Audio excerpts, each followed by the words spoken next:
A lot of questions, huh?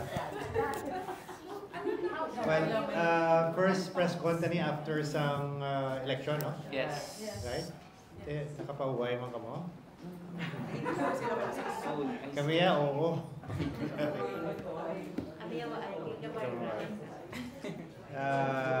FYI lang, no, nag-o-taking kagina ang atong bagong representative of the Abang Lingkod Party List.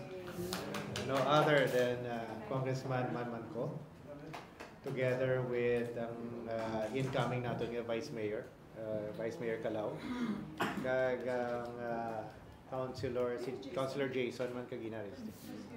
Ang iba niya Mayor. Hello. Ano man iman? Hello. Hello. Loban.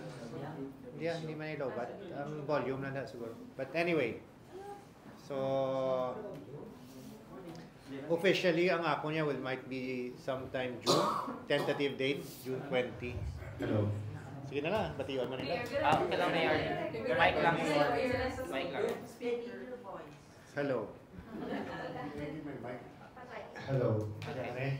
I-on ko na siya. Hindi, wala.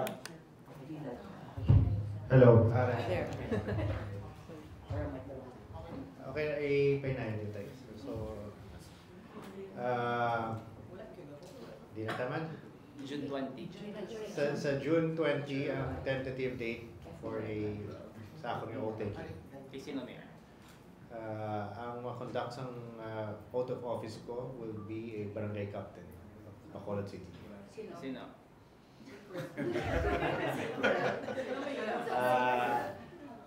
letters. Hindi, 4 letters. Hindi, si Kapitan sa Barangay 18. Nga Mayor sa 18. Kapias.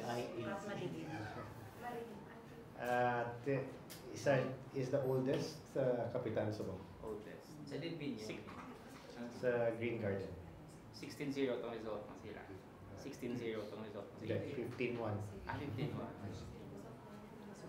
Balik ka gila, Mayor. Ikaw nag-administer sa Inari. Ako nag-administer kay gusto nila ako no, at least may term pa ko hasta June 30. So, nag-oath sila still Mayor Benitez. Ilang ka-councilors, Mayor, nag-oath kayo? Isa lang kanina. Si Councilor. Ang iba Jason De Rosa. Kaya ang iba, kaya ito sa PCL, sa Boracay ko na sila. Pero Mayor, may inaction ang kabilugan niya. We will still have one.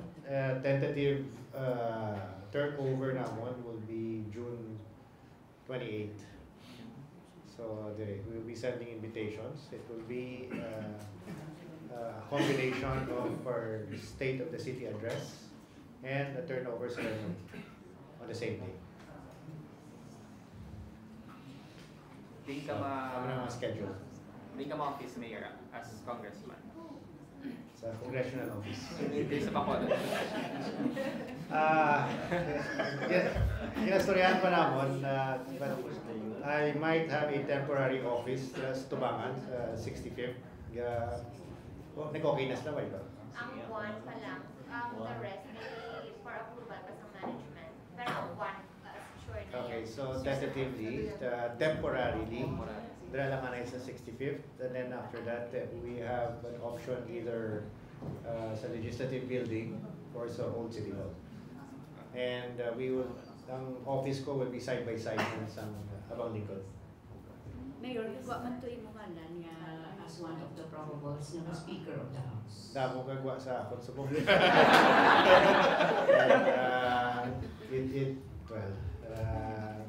There are several factors that can be attributed to that. So one is what you have just mentioned. But you're interested. That will be a choice of the colleagues of mine when the 20th Congress convenes. Whatever is best for the country, whatever is best for the House of Representatives, and that should be the guiding reason for whatever steps that we will take. So it means, Mayor, you're open to be the House Speaker. Well, not as of now, wala plano ha. I have not even done anything to seek that position. In fact, I've told everybody nga I have moved to the congressional position to really promote the interests of the city of Bacolod. Amo mala na ang aton nga gin plastar kag mula na ang aton nga gin indesisyonan. No? So whatever happens with Congress, that will remain to be seen sa mga colleagues naman naman. Mga bago. I understand there are about almost 100 new congressman nga bagong congressman nga nagsulod sa 20th Congress. Mayor, good afternoon. So while there's an official statement coming from Attorney Sanchez regarding the rumors circulating online, can we get your official statement on the matter? Well, I think we'll leave it at that. That official statement is designed just to really put the issue to rest, anay, no? Because it is still pending in court. So let us just keep it in that official statement. So, and it will not do any good for any parties if we can continue talking about this matter. no more additional interviews regarding the matter, That's it. Mayor. Mayor, during the turnover in June 28, anong matter, iyan mo kay Mayor-elect Gazataya, may continue niya dapat yung mga projects? Ang matong istorya naman kagina, no, tayo convene ng tanan ng mga department heads para isa-isahon ano ang mga impact projects, ano ang mga nahimo namon for the past 3 years, and ano ang amon nga palaabuton pa ng mga programa nga dapat nga nasuryahan namon nga padayunan. I think we have been very open, especially sa aton nga mga media partners, on the programs and the policies set by this administration. And very clear, I think when we campaigned, it was on a platform of continuity. And that will prevail. No? That's the reason why I think I will spell out sa aton nga SOCA, kag sa aton turnover, ang tanan nga mga programa, tanan nga mga projects that will be continued and enhanced and even probably upgraded with the next administration. And I would like to thank the City of Bacolod and of course mga Bacolod noon for believing in the programs that we have set forth. No? By voting, we have majority of the council, we have our vice mayor, we have our mayor, and of course yours truly. And just to be clear, that even if we have majority of the council, this will not be a stamping pad sa either mayor or kung sino man.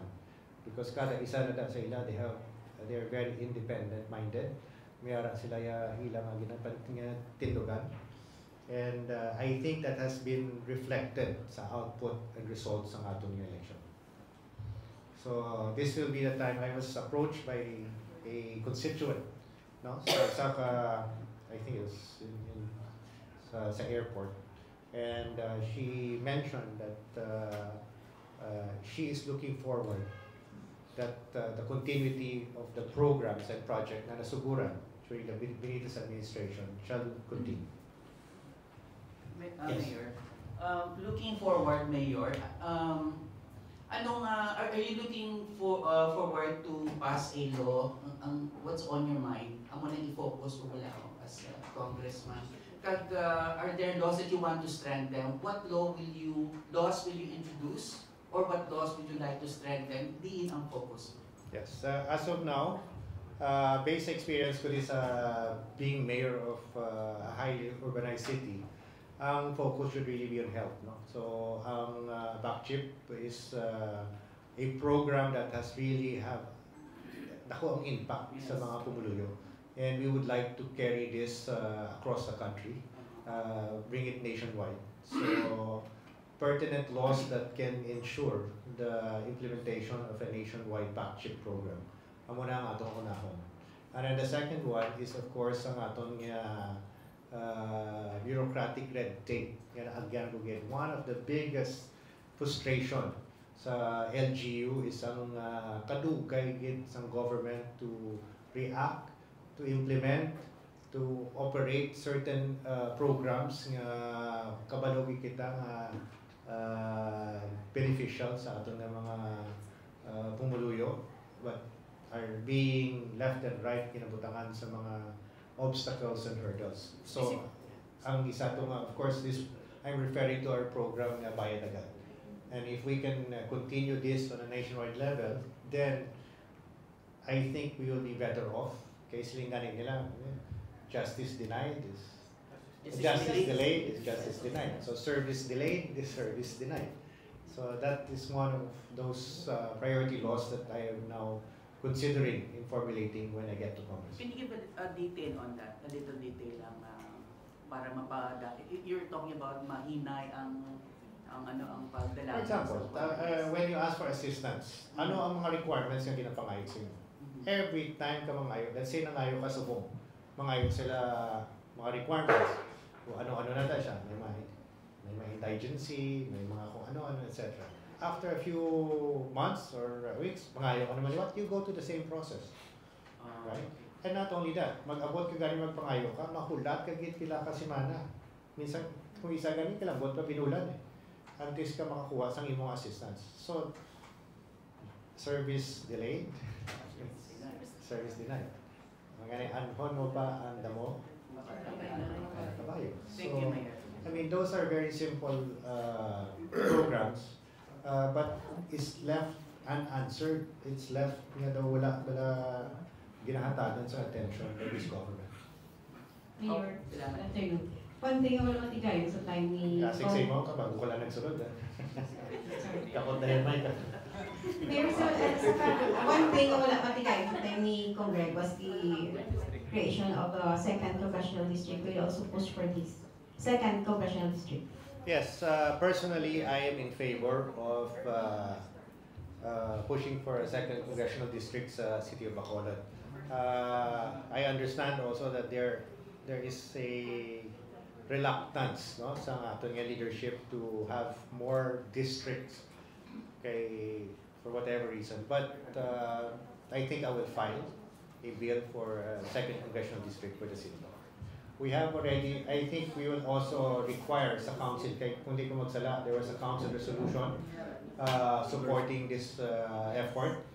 But since it's a new council, we will seek, we have the Vice Mayor here that can probably push a resolution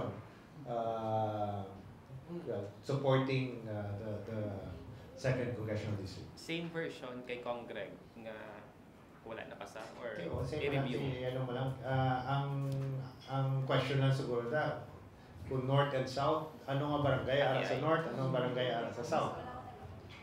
But if there was already a delineation kung di na north kung di na south, sundot na lang. So can you say, Mayor, that you're going to refile the bill of Congreg regarding this? Yes, it could be a refiling of that bill. Mayor, good afternoon. Bernard from PIA. About the 20 pesos per kilogram rice program of the national government and the local government unit, where are we now, Mayor, sa Bacolod City in terms of preparation? We will be launching it this Thursday. So Secretary Kiko Laurel will be arriving in the morning to join the launching of the 20 pesos per kilo rice. Mayor, significance or essence of this program para sa mga pumuluyo dito sa Bacolod City? Yes, of course. No? Everybody's looking forward. Isa sa aton nga ginabantayan is of course the inflation, no? That causing high prices of commodities for our constituents. And ang food sector, amo gina ang pinakadako mag-contribute sa aton inflation. So we need to make sure that it is stabilized or ginabantayan again so that it does not cause any burden sa aton yung mga constituents. So that's the reason why I think we should really push that program. Mayor, may details na kita about the Mayor, if pila ka tons na pina-prepare sa atin na... Well, I was told by NFA, abot man yung NFA karon in a while, kaya may Soriana kami, ang available inventory lang kuno sa ilang warehouse is about 9,000 sacks of rice. So we are taking all of them. Is this intended for all? Is it intended for all the public? May hindi na May mga guidelines sila, so we will follow the guidelines in NFA. I think they're on their way here para suriyan na ako ng launching. But definitely there will be guidelines. For example, I think hindi ka kabakal sa isang sako. You're only given a limited number of kilos per family. So I will suggest a different method and mechanics on how to distribute this 20 pesos price. Pulaton ko lang ng NFA for our discussion. One at a time, please, Ms. May Annette. nakaset na budget for that. Sige lang, just sit on. Okay. May nakaset na budget ang city for the 20. Yes, I think we are about 8 million that's been set for this. Kaya mo wala nang nabilin sa inventory sa warehouse ng NFA. Kung madugang sila, I think schedule na sila sa milling so there are more rice that will be available. We will definitely continue the program. But of course, you have to ask the incoming mayor, here. Kailangan namin kada semana. What time mayor, CDA? What time ang launching? Morning. I think PAO will come up with an announcement para i-finalize. I think right after this, ma-finalize kami sa launch. Mayor? May na-identify na beneficiaries, how many? Hello. Hello. Based sa guidelines, there will be no identification of beneficiaries. So the first come first serve mo lang, we will have outlets. Kung di available, hindi 20 pesos nga rice. Kung sino to baligyan. So for Mayor, anong mga identified na doon na retaining centers after the launch? Tanan na details, we'll probably announce it, but as of now, ari na sa Secretary. Yes, identify pa which barangays, but there will be selected barangays, public markets, and this NGC. Initially, big barangays, ma-continuous to happen. Oh, like for example, big clustered barangay, may isa ka barangay numbered, then ang mga adjoining barangay, sila na siya. Then the next day, lain naman ng barangay, ang mga tupat ng barangay, ta naman na. Doon cluster siya na para maubos. Mayor, paano ito ma-ensure nga ma-continuous din ang program kay base wala after ilang weeks? Well, remember, this is a national program. So, this was initiated, pushed, and supported by our president. So, as long as the national program is in place, kag sige sila offer some program to participate in the 20 pesos kilo rice, the LGU will also continue the program. Mayor Romel from Ireland. Setting aside the issue of speakership, which is very obvious today, do you have anything in mind what committee chairmanship you want to do? Sa ako, chairmanship? Sa Congress. Well, ever since I was committee chair for housing, so that's something that is close to home, close to my heart, close to Manas. But we'll see. We'll see if there are other opportunities. Mayor, as of today, barangay election, madayong din Mayor, barangay election. A little bird told me nga daw kasi dayon ng election. Well, I just pick it up. Ang ako naman diyang reason kung gapati kung madayon ang barangay election because the Supreme Court was very clear that the postponement of barangay election cannot be done without justifiable cause.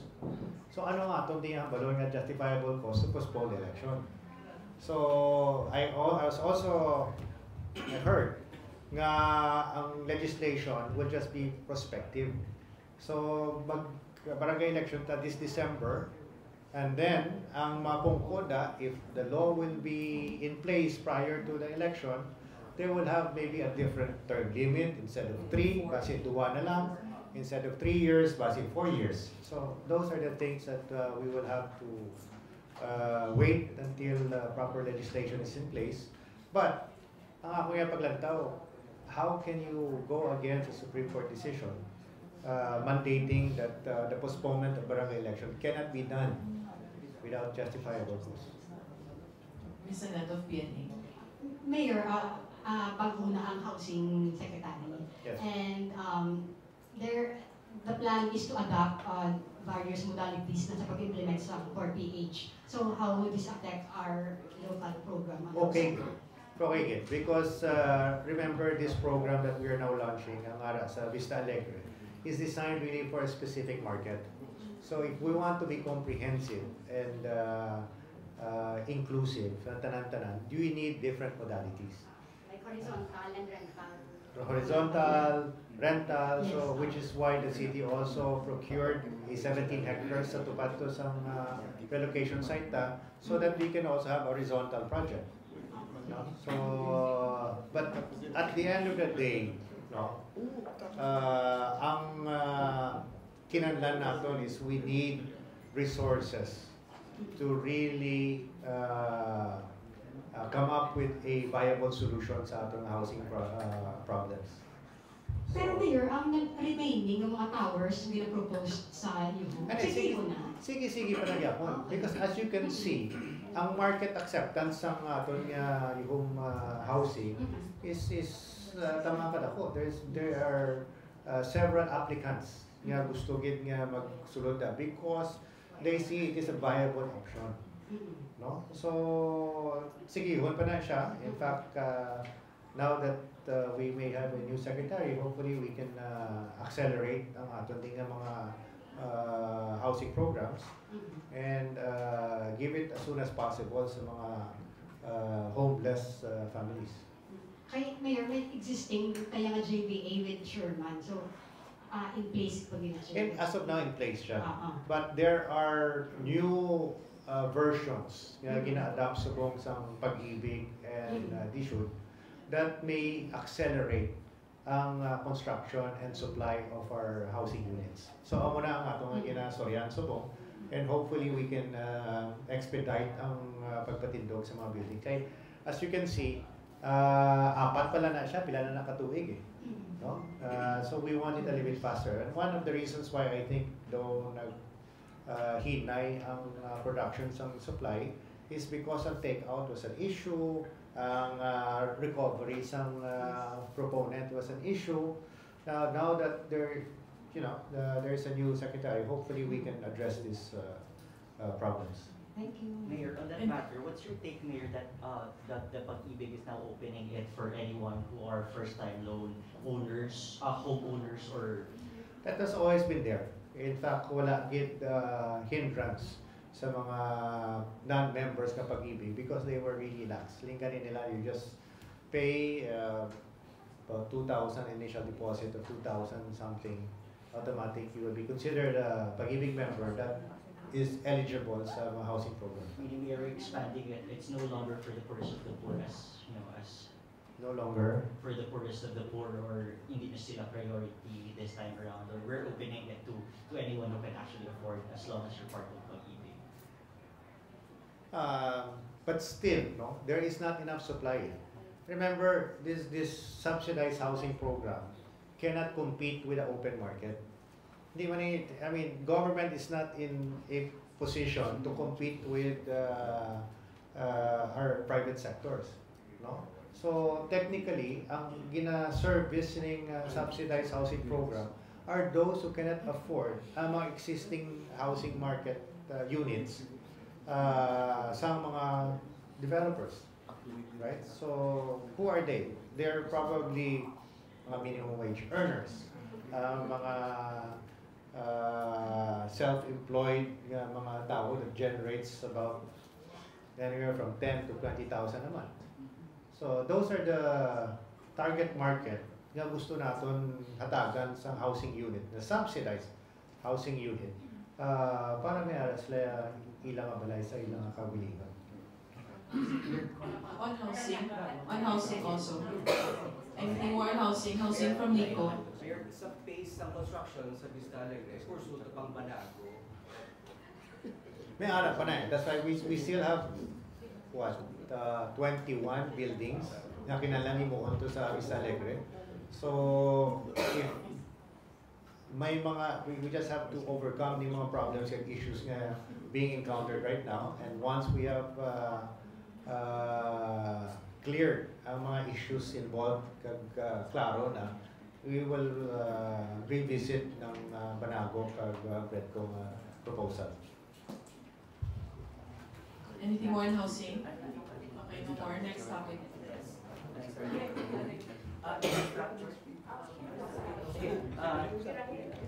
Is there a particular major infrastructure you would like to push in Congress for Bacolod's? Ang Coastal Road. Coastal Road. Can you give a little detail? A little detail lang.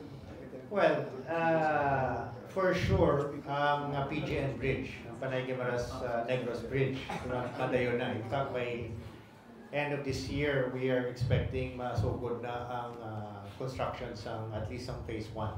Right? But eventually, malabot din na ang from Panay to Negros. Can you imagine? Madamo na di masulod sa ato na vice versa. Kung existing dalan lang aton nga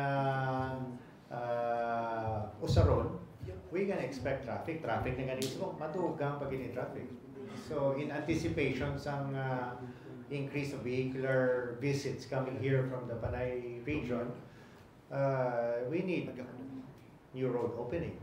Isa sa mga ginantaw is of course ang Coastal Road, which will not just ease the traffic but also give us flood control, shoreline protection, and in fact we can even create a the wharf or protection area sa atong mga fisher folks.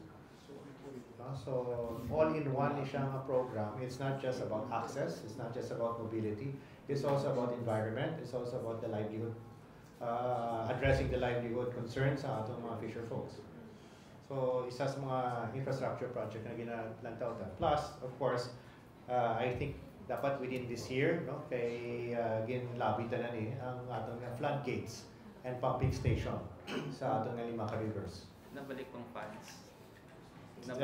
Daw siling nila, so we just have to follow. Amo na you always have to continuously lobby and follow up sa national government para mapiho ang mga projects hindi madula kag matupag gid sa aton.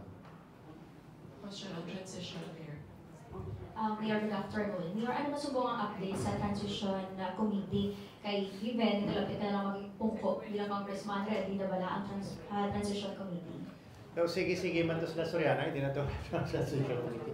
But then to answer that question, I think as early as when we decided to switch places, no, continuous ang amon nga discussion, continuous ang amon nga Soriana on what to expect, what will happen, and so far, in fact, even before election, ano na kami mo, share notes na kami on what to do. So in fact, nagsuryanay kami transition when he was here, ari ka mo din, no? And he was here when we were talking about the transition team, duha kami. Mayor-elect Greg was here. Daw siya, sino gusto mo? Amo mong yapon. More or less the same people that will be handling it. Romeo, may mabilin pa ng kwarta siya. Kasi ilang mo, mas ang budget, of course, is the whole year. Pero hindi mo na magasto because ang 50% or even more sa budget mo gahalin sa NTA. So ang NTA ginahatag na every quarter. So mag-abot sa third and fourth quarter, which wala na ko, ara na sa iya. So in other words, ang mausar mo lang our budgets for first and second. Mayor, what's your directive to our enforcers, for example, Venro, regarding the kalatakpan natin yung mga illegal dumping, ano na? Part of we have been very open and we have been encouraging ang aton nga mga pumuluyo to participate sa aton nga governance, to help, to assist, and to in fact I even encourage them nga magsugid, hindi ako may makita sila mga hindi ang part of my address on the 28th, we will encourage more people to participate in matters concerning sa atong city government. For example, we will launch a program for drugs, and this time it is not focused on enforcement, it is focused on education, because we believe when the buying stops, the selling will stop. So wala taga-focus ta sa sa gapamakal sang drugs. Kaya kung di sila magbakal, in all likelihood, sino mabaligya? May demand here. Because, so curtail the demand, and then the supply will disappear. So amo na ang atong hatagan sa focus. And where do we start? We start with schools. We start with the people of youth, the millennials, some Gen Z, sino na sila. And I have given actually a directive sa aton Bacolod Film Festival to focus on this matter. So at least it becomes an educational campaign for us to orient them sala ginakamot bakal sa drugs. And in the same manner, we would like also to move this kind of program sa mga iban nga mga problema di sa atong syudad. For example, corruption. Right? We all say, corrupt.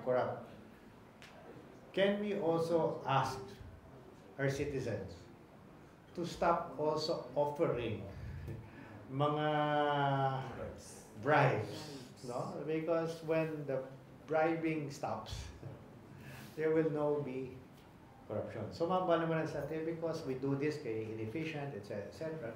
So that's where the government should step up. We have a program for digitalization, we have a program for online transaction, we have a program to make it easy doing business, and we have a program na makasugid sila. So very important ang role nyo, ang role sa aton nga social media nga makapalapot sila sa mga problema sa aton nga syudad. And very important that you have a city government that listens. Right? And that's the way we should move forward. We're going back to the issue sa mga in-post. Actually, there's one video that you posted via Aldi page. Mga nagkapanghaboy-haboy sa mga dalan. Were we able to identify, for example, the viral video nga sa lalaki in Barangay Villamon? Identify na. Nakamit na siya kanina, Mayor, with Ms. Daping, but wala pa nang clarify. She's supposed to attend your press con to answer that question. Patawag ka na siguro sa Can you call her? Are you keen into, mga magbasakang kaso, Mayor, sa mga tao? Oh, yes. Of course. Mayor. Mayor, Ha? expound gamay. Balaan nyo, isa sa mga kinanlan manhimo, I don't know if you were present kaginan sa flag ceremony. Ang atong well, my last flag ceremony as mayor, no? We need to at least discipline man ang tao. Because without discipline, people will not act accordingly. No? Parehas sa kagina, I think one of those pictures that I showed this morning was early on sa akong term, no, nagpatawag ko department head meeting. Siling ko 9 a.m. let's meet sa muning nga lugar at nga department heads meeting. Abot ko 9 a.m. Pagsulod ko sa kwarto, nagpungko ko. After a few minutes, wala pa gitawo. Kaya naanat sila, kung magambalik ako no 9 a.m., base 10, 11, etc. In other words, because of that practice, because of that, daw naanad na ang tao sa muna nga bagay. And so that is where we need to have a behavioral change for all of the citizens of Bacolod. Nga kabalo manggigita nga sala. But because of maybe mag-abot kami daw, wala mang gasugod, they take their time. So what we want to do is to be strict. Discipline these people that when there are well, responsibility sa ilang kung magaboy sila sa basura, kinahanglan diri. Kung magaboy sila sa basura, kinahanglan amuni nga adlaw. And we were just having a meeting with Benro. I have directed Benro, okay, hasta Subong, I still see garbage on the streets. Ang directive ko sa iya, okay, kung hindi mo manggit makolekt ang tanan nga basura da, siguraduha lang nga hindi ko makitaan. So which means they need to provide more trash bins, more garbage bins, para kung ang basura ara man dagit sa lugar nga nabutang sa insakto nga sulod lang. Biyote ang reaksyon sila sa IPM kay ila man na obligasyon supposed to be to gather sa mga garbage. Well, ang isang gastoryanay kami sa IPM, I asked, nagpadala gani ko show cause or notice to explain no, sa mga ibang mga wala na kolekta. There was one reason nga may strike ko na to sila, nadulaan sila sa mga manpower kag personnel, and then the other one nga pag ulang kami nag-kolekta, pag ulang kami na kaagi, ang schedule namon is the next day. The day, 2 days after, the next day gaboy naman sila. So things like that. So it is a collaboration between, of course, making it more efficient, and ang aton nga mga pumuluyo also abiding sa aton nga mga regulations on garbage collection. Kay Mayor, in fairness sa aton Benro, ang aton nga ang syudad nagabayad billion of pesos sa ITM, in which nga ang problema supposed to be nga ang kontrata sina nga auto nila ang mga basura para nga kabantayan man for sa education katiman. So here comes nagapunin na tabo. So ang aton syudad, it seems nga ang IPM sa kadakosang ginabayad sa syudad, ang IPM wala yung may ginahimo, kundi nga ang effort yapon ng syudad nga daw ginabaso naman ang syudad. Ang department ng Benro, daw mo nang nagkakamalukmukan lang. Pero kabayan kita million of pesos sa IPM. Sige lang. So it is being reviewed Subong, no, ang performance ng IPM. But take note, no, ang syudad hindi magbayad kung hindi sila kolekta. Our system Subong, kung madala sila basura sa atong landfill, amuna na ang atong bayran. So it is not as if parehas ang sa una nga si kabayad, miskin pila lang nga kolekta nila, basta maglabay lang ang truck nila, bayad kita tayo. Iniya Subong, kung pila ang basura nga ang kolekta nila, amuna na ang atong nga ginabayran. Now, if there are areas nga still needs to be collected, that's why I just asked Benro to make sure, no? Nga kung hindi kin makolekta, at least butangan sa trash bins para hindi makitaan o hindi eyesore. And I think because of the birth ng aton collection, there will be less pressure sa landfill tano. Yes. Go ahead. Yes, good afternoon everyone. As mentioned by Mayor, no, ang ating garbage collection is weight-based. So we are paying only ITM as to the volume of garbage received by the sanitary landfill. There were concerns of delays last 2 weeks ago, and we already sent communications to IPM to explain, and currently I am writing also my recommendations to City Legal Office for our appropriate action sa mga delays and backlogs na natabo last 2 weeks ago. Although IPM has already explained, no? So, ginatiman man natin, as mentioned by Mayor, areas that are not covered by our garbage collection, we are trying our best to communicate these concerns to barangays, for also barangays maguligman sa syudad. Ano mga recommendations? To IPM? Yes, of course, ang recommendation sa IPM is number 1, they have to collect the maximum as far as our contract is concerned. They are given a maximum of 400 tons per day. As of now, since the operations has been normalized already, they are exceeded, Mayor, 400 tons a day, just to cover the backlogs a few weeks ago. So nagbayad ng mga 7? Oh, that's 400 tons. Our 1 ton is equivalent to 2,270. So kung makadeliver sila 400 tons, you multiply it to 2,270. That's the amount that you are paying ITM.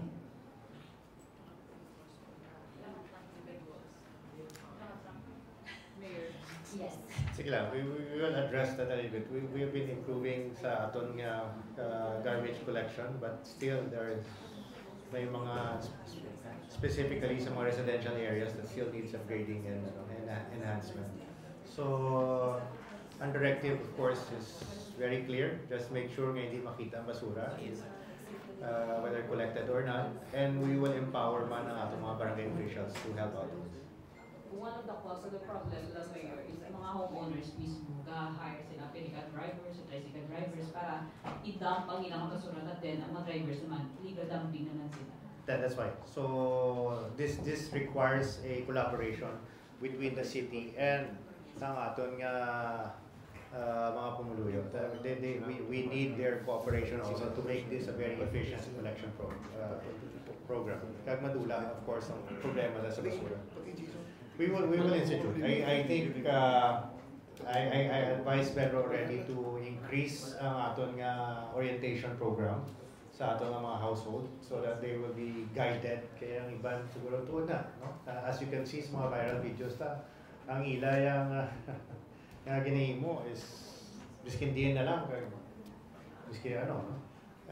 And on top of that, we will be establishing mga daw transloading, ang tawag ko na daw transloading areas nga dito sila haboy mga barangay nga collect sa basura sa mga gagmay nga lugar, dalo nila to sa transloading station and then pick up on sa ato na mas bigger garbage trucks.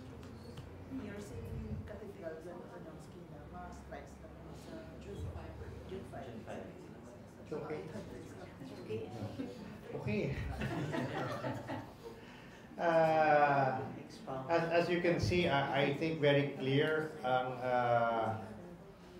ang direction kag ang agreement namon with Secretary Vince Dizon when he was here. So that will be pursued.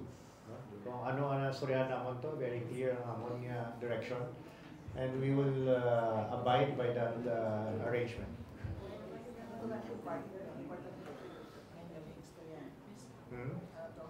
Ang mga concern from franchise, consolidation, and ano na, mga permits nila, mga PA, Provisional Authority, we will now come up with an arrangement where the city will take the lead kung sa tanan nga mga licensing sa kinahanglan nila for them to be operational. I think kamo to, no? Kundi tanan ng waruta, we are 24 or 27 routes. Nag-inventory na dapat sino na. So, ang pinaka dako nga question that needs to be answered, how many units ang kinahanglan sang syudad so that the riding public hindi mahalitan, hindi mabudlayan, in the same time hindi manggitang-an kadamo nga ang mga operators maikuman. So what is that number that balances the riding public's requirement and the viability sang aton nga mga operators? So I think amo tong exercise nga ginimo nato, no? And then that's what we will find. Mayor, may directive ka sa Bureau of Fire after the tragic fire incidents with napatay kay tatlo ka mga bata last month. Yes, in both cases, kuno, they told me that it was a result of kandila. No? And so I asked why, no? Kay kung kandila nga hindi suga, ano? Ang mga balay kuno also had solar lights. But since sige ulan ko na to, wala na charge siya. Solar. Nag-brown out? The panel. Well, if they were using solar lights, it should not have been a problem. That's the second part. drown out, but both in candles. No? So, you know, whatever we do when we talk about candles being left unattended, no, it is really a cause of possible fire. So there was also, in a sense, gibabayan sa atong mga household ang kandila.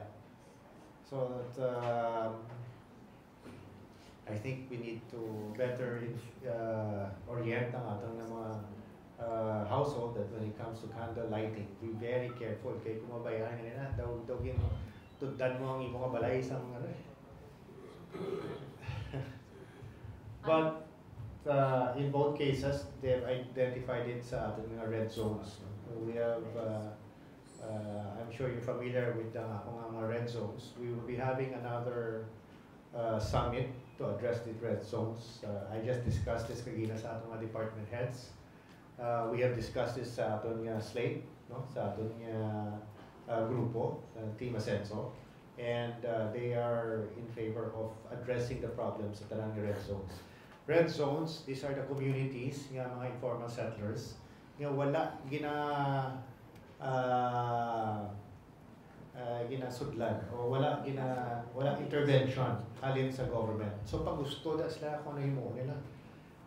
Ang mga building code, ang mga development code, ang tanan-tanada, ang sanitation, ang suga, etc. daw pinagusto lang siya. And that is a cause of alarm which needs to be addressed. When ang summit, Mayor? When? I think July. No, we give it that time. Ang head city will be our Bacolod Housing Authority, who will be the one in charge of ensuring that summit addresses all of these red zone issues.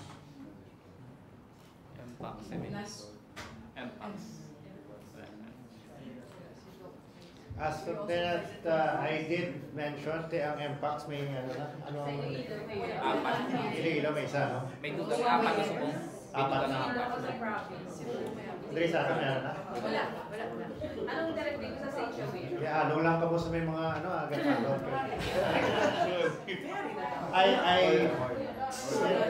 Si Doc Maisal announced earlier that we have no case. Yeah, but it doesn't mean that we'll never have ano. No? So mahalong kita. I've asked our city health to ensure no ang tanan nga gasulod din to be very vigilant on detecting mga possible MPACS carriers sa border. No? So we have initiated measures to monitor ang gasulod sa aton from I think sa aton Redco and ang airport. May personnel. May na-assign na personnel. They will be assigning personnel. And I did ask if there is a recommendation coming from our city health for masks. Mandate wearing of masks. As of now, they don't see the need. So again, no, I understand ang vulnerable will be mga bata, seniors, kag may comorbidity. Skin to skin, really Mayor. Kinahanglan skin to skin? Hindi ganun. So, ano ang transmission? Sir, mode of transmission is mostly intimate close contact. Ano? Close contact. When you say close, ano may kastoryana yung una? Yes. No, skin to skin. Because MPACS sir, ang lesions ang ato na consider primarily kay amo na siya. Lesion. So kung wala pa siya symptoms, wala pa wala. They say sir sa initial phase nga nagka-flu-like pa lang siya, meaning the early stage, may fever siya and or though feeling though sick, they can transmit also the infection through the droplets nila. But it's a short course, mga 1 day, 2 days lang. And mostly those skin to skin din. Wala need for masks daw. The wearing of Hindi ka wala mabulit sa may mga No L to L. Don't talk to strangers. No L to L and S to S. strangers. No sex. With strangers. No S to S and L to L. Yes, ang mask.